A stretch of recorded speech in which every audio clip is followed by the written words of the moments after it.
is grossly overcrowded.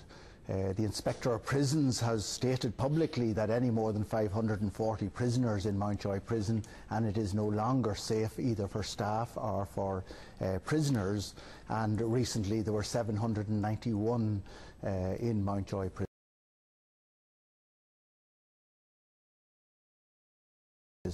It is one prison officer who's been working there now for over 20 years said to me recently that for the first time in his life he doesn't feel safe coming into work. The place is a total disaster. There is no policy to deal with it. The only policy is to keep doubling up, putting more and more bunk beds into cells. There are some cells you can hardly move in because there would be 3 bunk beds.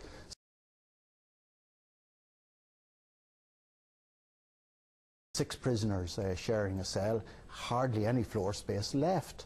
Whatever little humanity was in the system has been drained out of it.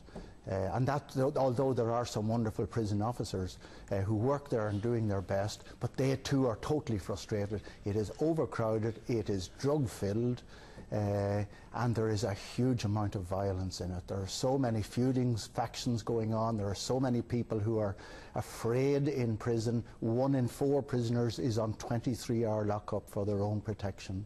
That means they're in a cell 23 hours a day.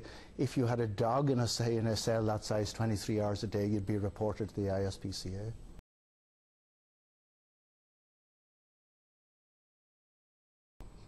Yeah, it's quite extraordinary,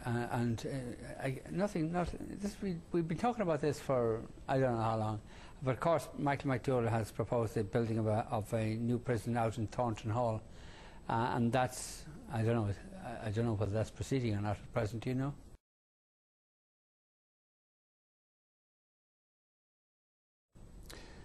The official line is that it is proceeding, and they're building a perimeter wall and they're building an access road, and the plan now is, it was meant to be built and opened by 2012. The plan now is that it's going to be built on a phased basis, and that the first phase is, the preparations for the first phase are underway. I suspect that's a face-saving exercise, actually, that in order not to be seen to do a U-turn, they're going to have to build some little small unit there, which will house some prisoners, and then they will decide the money isn't available to complete the project yet, and put the rest of it on the back boiler.